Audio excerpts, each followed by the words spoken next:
Jesucristo, el Verbo viviente, es el único medio de salvación. Él es el centro del pensamiento de nuestra vida, la fuente y la autoridad de la doctrina.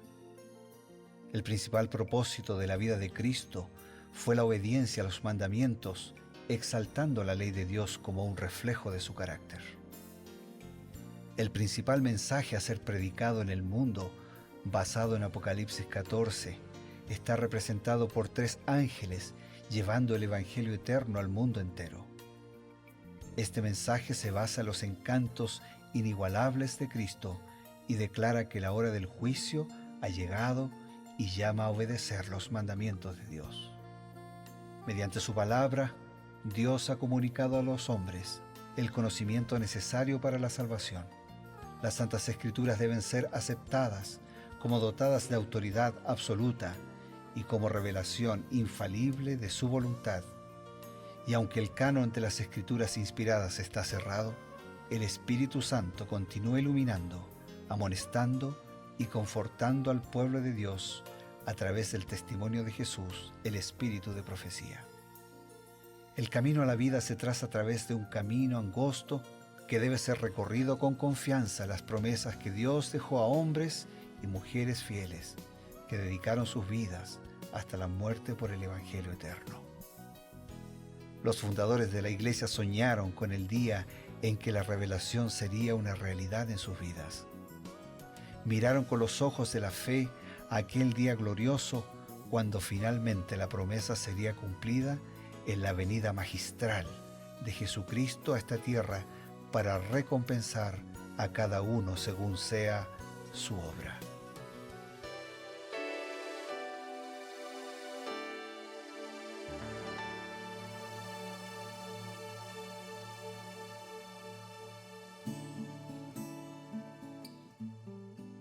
Amigos, es una alegría, es un gozo encontrarnos aquí por medio de Nuevo Tiempo para tener un encuentro con la palabra del Señor, para tener una reflexión, para sacar consejos, extraer consejos importantes para nuestra vida.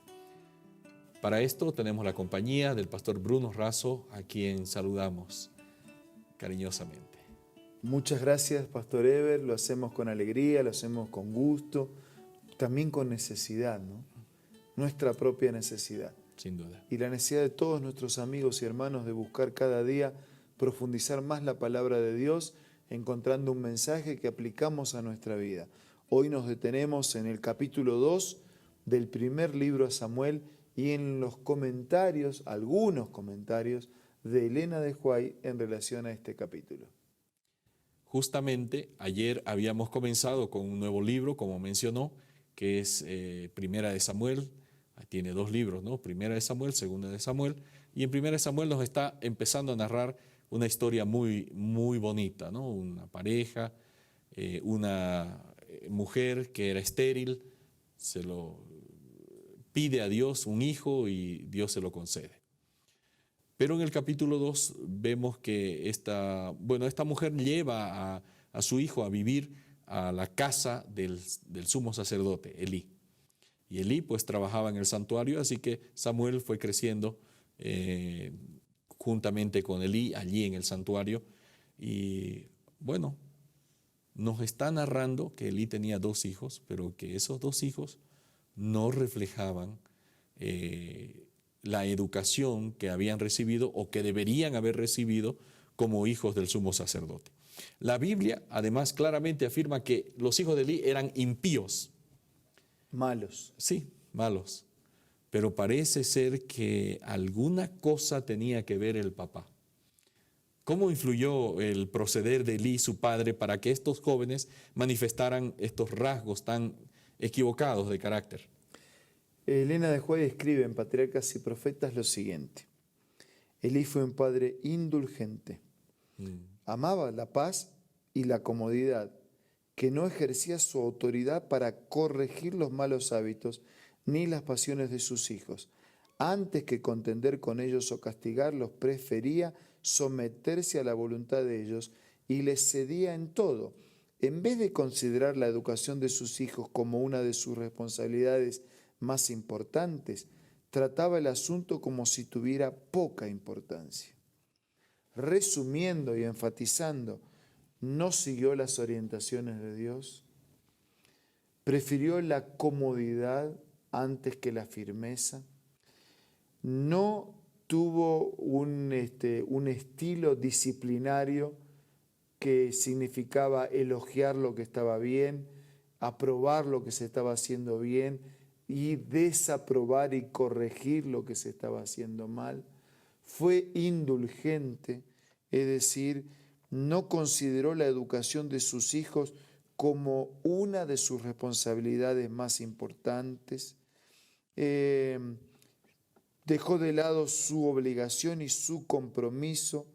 Procuró no contrariar la voluntad de sus hijos. Le dejó hacer lo que ellos querían. Y en último lugar, o en primer lugar, en ningún momento los preparó para la obra del servicio a Dios y de los deberes de la vida. Ahora, pastor, hoy en día, algunos papás dicen, no hay que coartarles de ninguna manera, ninguno de sus deseos. Y aquí dice que uno de los errores de Elí es que él satisfizo Y no hay que reprimirlos, ¿no? todos los deseos de sus hijos. Dice que uno de los errores claros es que satisfizo todos los deseos de sus hijos. Hoy en día la psicología moderna es, no, hay que satisfacer todas las necesidades, hay que darles todo, ¿no? Y a veces parece que incluso la tecnología también forma parte de eso, de satisfacer las necesidades de los hijos. Pero vemos que acá lo muestra como un error. Ahora, ¿por qué nosotros aceptamos, por ejemplo, que alguien me enseñe el idioma, ¿no? Está el que enseña y el que aprende. Claro. ¿Quién toma la iniciativa? El que enseña. Y el que aprende, ¿qué hace? Escucha y sigue la indicación. No, voy a hacer como yo quiero. No, en el idioma nosotros entendemos que tiene que haber una línea directiva. Claro. En una clase de computación tiene que haber una línea directiva, alguien que muestra el camino, que enseña cómo se hace. En geografía, en historia, hay líneas directivas en todo lo que vamos aprendiendo. Claro. En prácticamente todas las asignaturas, ¿no? Matemáticas. Y ahora yo, claro, en matemática, no, lo voy a hacer de esta manera. No, es de esta manera como se hace. ¿Y por qué en moral? En moral, en principios, en virtudes, en los valores trascendentes. ¿Por qué pensamos que tienen que surgir de la nada? ¿Por qué no hay una línea directiva también de aquel que tiene más experiencia, de aquel que tiene el conocimiento? Es decir, del padre, de la madre. ¿Por qué? ¿Por qué solo en eso hay que liberar el camino para que aprendan de la nada? ¿Por qué? ¿Por qué en todo lo otro admitimos que es válido que haya una línea del experimentado al aprendiz? ¿Y por qué en los principios de moral, de vida y de trascendencia no admitimos que los padres que ocupan el lugar de Dios frente a sus hijos también no puedan mostrarle por palabra y por ejemplo un camino relevante a transitar? ¿Qué dice Elena White sobre las lecciones que podemos extraer de la negligencia? Se puede extraer lecciones de cosas buenas, pero también de cosas negativas. Lógico. Y todo puede servir para nuestra edificación. Totalmente. ¿Qué nos dice Elena White sobre las lecciones que podemos extraer de esa negligencia paterna de Elí? Patriarcas y Profetas son uno de sus libros, página 565, ella escribió: Elí no administró su casa de acuerdo con los reglamentos que Dios dio para el gobierno de la familia. Siguió su propio juicio. El padre indulgente pasó por alto las faltas y los pecados de sus hijos en su niñez, lisonjeándose de que después de algún tiempo al crecer abandonarían sus tendencias impías. Muchos están cometiendo ahora un error semejante. Creen conocer una manera mejor de educar a sus hijos que la indicada por Dios en su palabra. Fomentan tendencias malas en ellos y se excusan diciendo: son demasiado jóvenes para ser castigados. Esperemos que sean mayores, que puedan razonar con ellos. Y en esta forma se permite que los malos hábitos se fortalezcan hasta convertirse en una segunda naturaleza. Los niños crecen sin freno, con rasgos de carácter que serán una maldición para ellos durante toda su vida y que propenderán a reproducirse en otros. Si yo tomo la figura de un árbol en crecimiento, ¿cuándo hay que enderezar a ese árbol que está en crecimiento? ¿Cuándo hay que establecer, apuntalar las ramas de un árbol próximo a tener frutos? Tiene que ser inmediatamente anterior a que aparezca el fruto, porque si lo hago después ya es tarde. Entonces nosotros tenemos que seguir un orden, hay un principio de causa y de efecto. Un principio, si el edificio está siendo torcido, tengo que hacerlo derecho a medida que se va haciendo. Y un niño es un edificio que se va construyendo y tiene que construirse derecho. Entonces no puedo decir como algunos, bien intencionados, dicen, no, yo le enseño todo, pero las cuestiones religiosas yo no quiero imponerle nada. Cuando él sea grande, que él decida. Pero si yo no le mostré, ¿qué va a decidir cuando sea grande? No tuvo la oportunidad de conocer, de crecer en un ambiente de espiritualidad, de fe y de religión. Por eso nosotros tenemos que aprender de las cosas buenas y también tenemos que aprender de los que erraron, de los que hicieron mal, para que no repitamos la historia. Somos llamados a no repetir la historia y, por supuesto, también, queridos amigos, nosotros tenemos oportunidades cada día. Aprendamos de las cosas buenas, de las cosas no tan buenas. Nuestra vida tiene que reflejar el carácter de Dios. Con esta idea vamos a tener un breve paréntesis y enseguida volvemos. Hola, hoy vamos a leer una cita acerca de la verdadera educación. La verdadera educación significa más que la prosecución de un determinado curso de estudio. Significa más que una preparación para la vida actual. Abarca todo el ser y todo el periodo de la existencia accesible al hombre.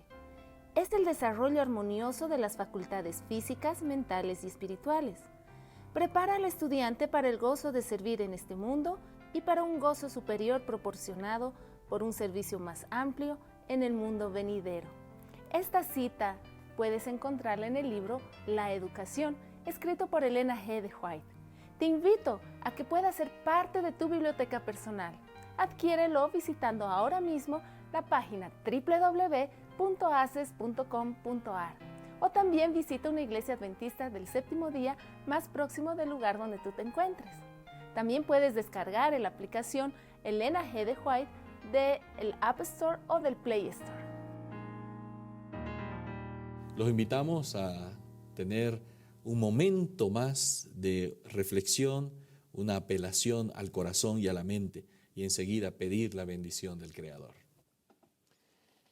Si usted está en una etapa de su vida que tiene hijos todavía en formación, le sugiero respetuosamente los forme siguiendo la orientación de Dios. Si usted ya tiene hijos formados, de todas maneras le sugiero aferrarse a la palabra de Dios, ya sea para mantener los principios o ya sea para restaurar aquello que no pudimos o que no supimos hacer bien. Y si usted vive solo, igual aférrese a las promesas de Dios, porque Él tiene compañía para todos. Ahora vamos a hablar con Dios en la oración. Querido Señor, tú conoces a todos nuestros amigos y hermanos. Cada uno tiene su carga, su lucha, su alegría, su preocupación, su tristeza.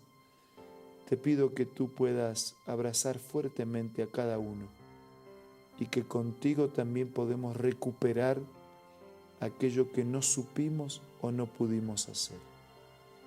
Te ruego estas bendiciones, te agradezco en el nombre de Jesús. Amén. Amén. Esto ha sido Creed en sus profetas.